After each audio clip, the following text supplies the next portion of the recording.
இனிய காலை வணக்கம். நவுலவதி தில்லத்தேவன் லண்டனிலிருந்து. பொருச்சொல் 1023வது பொருச்சொல் கதி கதி. கதி கதி என்று சொன்னால் நாங்கள் விறகுகளை முட்டி அடுப்புகளை எரிக்கும்போது அதில் கரி வரும். அது கூடுதலான அந்த கரி முழுக்க எரிந்து முடிந்தால் அது சாம்பலாகும். ஒவ்வொரு நாளும் நாங்கள் இந்த கரி சாம்பலை அள்ளித்தான் அடுப்புகளை மூட்டுவோம். இந்த கரி துண்டுகளை கொண்டு கோடை காலத்தில் நாங்கள் வெளியிலே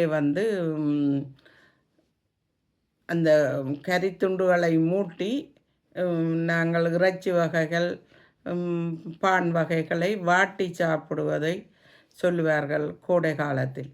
அதே போல் இந்த கரிகளை எல்லாம் ஒன்றாக சேர்த்து பழைய காலத்திலே தொடர் ஊந்துகள் இந்த கரியிலே தான் நிலக்கரியிலே தான் அது இயங்கி கொண்டு வந்தது.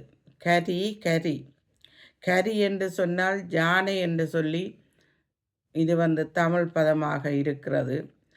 அதே போல் கரம், கழுதை, மிளகு, உரை, நஞ்சு, வைரம், சாட்சி இவையெல்லாம் இந்த கரி என்ற பதத்துடன் வருகிறது. யானையையும் கழுதையையும் கரி என்று சொல்லுவார்கள்.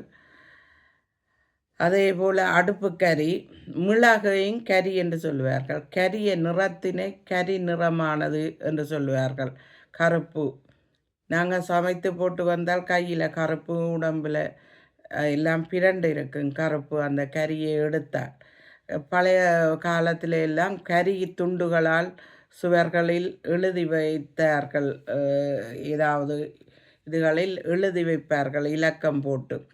நஞ்சை சிவபெருமான் விளங்கும் போது இந்த களத்தில் கரிக்கு நிறமாக, அதாவது கருப்பு நிறமாக நீல நிறமாக வந்தது என்று சொல்லுவார்கள். வைரம் பாய்ந்த கட்டை என்று சொல்லுவார்கள். அது வைரக்கட்டை, கரிக்கட்டை என்று சொல்லுவார்கள்.